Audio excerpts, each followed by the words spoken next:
Hello friends, welcome to south Tamil Nadu foods. இன்றைக்கி நம்ம சேனலில் ஒரு மெடிசினல் ரெசிபி தான் பார்க்க போகிறோம். ஆவி பிடிக்கிறது எப்படி அப்படிங்கிறது, அதில் என்ன பொருட்கள்லாம் போட்டு ஆவி பிடிக்கலாங்கிறது தான் ஒரு வீடியோவாக போடலான்னு போடுறோம். இப்போ கொரோனா ரொம்ப பரவிட்டு வர்றதுனால நம்ம ப்ரிகாஷனாக நம்ம வீடுகளில் என்ன செய்ய முடியுமோ அதை நீங்கள் செஞ்சுட்டே இருக்கணும். இப்போ ஆவி பிடிக்கிறதுக்கு அதுக்குள்ளே என்னெல்லாம் போடலாங்கிறத பார்க்கலாம். இது வந்து ஆடாதொட இலை.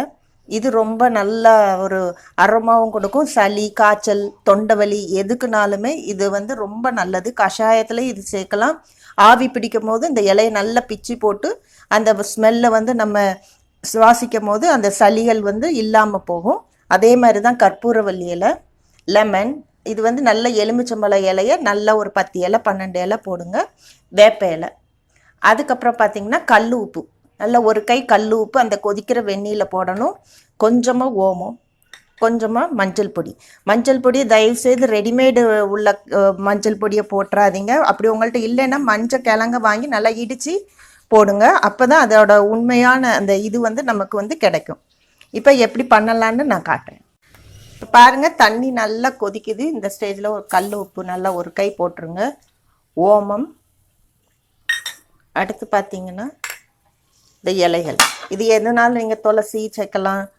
உங்கள் வீட்டில் என்ன இலை இருக்குதோ அதை போட்டு ஆவி பிடிங்க. ஒன்றுமே இல்லாட்டினாலும் வேப்ப இலை மட்டும்னாலும் போட்டு ஆவி பிடிங்க. வீட்டுக்கு வெளியில் போயிட்டு வந்தீங்கன்னா நல்லா ஆவி பிடிங்க. ஆவி பிடிக்கிறதுனா சும்மா ஒரு 2 நிமிஷம்லாம் இல்லை, நல்லா ஒரு 10 நிமிஷம் அந்த ஆவியை வந்து பிடிச்சிங்கன்னா நல்ல உங்களுக்கு ஒரு டிஃப்ரென்ஸ் தெரியும். தலைவலி அந்த மாதிரி எது இருந்தாலுமே நல்லா கேட்கும். பயம் இல்லாமல் நம்ம இருக்கலாம். இது நல்ல ஒரு 5 நிமிஷம் நல்லா கொதிக்க விட்டு இந்த மஞ்சள் பொடியவும் போட்டுடலாம். நல்ல ஒரு ஃப்ரெஷ்ஷான ஃபீலிங் வந்து உங்களுக்கு கிடைக்கும் இந்த மெத்தடில் நீங்கள் ஆவி பிடிக்கும் போது. நீங்கள் வெளியில் போயிட்டு வந்தாலும் வீட்டுக்கு வந்த உடனே இப்படி ஆவி பிடிச்சிங்கன்னா பயம் இல்லாமலும் நம்ம இருக்கலாம். நல்லா பெட்ஷீட்டை போட்டு நல்லா பொத்திட்டு நல்லா ஒரு 10 நிமிஷம் அந்த வாசத்தை வந்து நல்லா உள்ளே இழுத்துக்கிட்டே இருந்தீங்கன்னா நல்ல எஃபெக்ட் உங்களுக்கு கிடைக்கும்.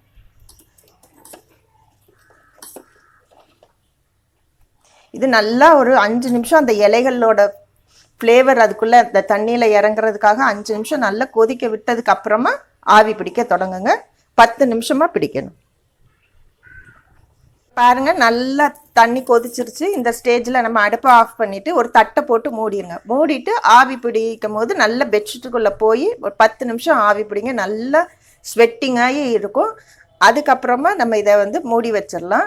இது நீங்கள் ஃபேமிலியில் எல்லாருமே இந்த இந்த இந்த மெத்தடில் நீங்கள் ஆவி பிடிக்கலாம். குழந்தைங்க எல்லாருக்குமே நீங்கள் இதை கொடுக்கலாம்.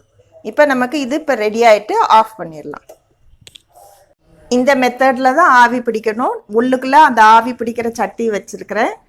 அதுக்கப்புறம் நல்லா நம்மளை பெட்ஷீட்டை சுற்றி கவர் பண்ணிக்கிட்டு நீங்கள் ஆவி பிடிங்க. 5 நிமிஷம் மினிமம், மேக்ஸிமம் 10 நிமிஷம் பிடிச்சிங்கன்னா நல்ல ஒரு உங்களுக்கு ரிசல்ட் வந்து கிடைக்கும். இப்போ பாருங்கள், ஆவி பிடிக்கிறதுக்கு நான் தண்ணி ரெடியாக இருக்குது. இது ரொம்ப ஈஸியாக வீட்டில் இருக்கிற செடிகளை வச்சே நீங்கள் வந்து இதை ஆவி பிடிக்கலாம். இந்த வீடியோ பிடிச்சிருந்ததுன்னா லைக் பண்ணுங்கள், ஷேர் பண்ணுங்கள். கண்டிப்பாக சவுத் தமிழ்நாடு ஃபுட்ஸ்க்கு சப்ஸ்கிரைப் பண்ணுங்கள். கமெண்ட் பாக்ஸில் கமெண்ட் பண்ணுங்கள்.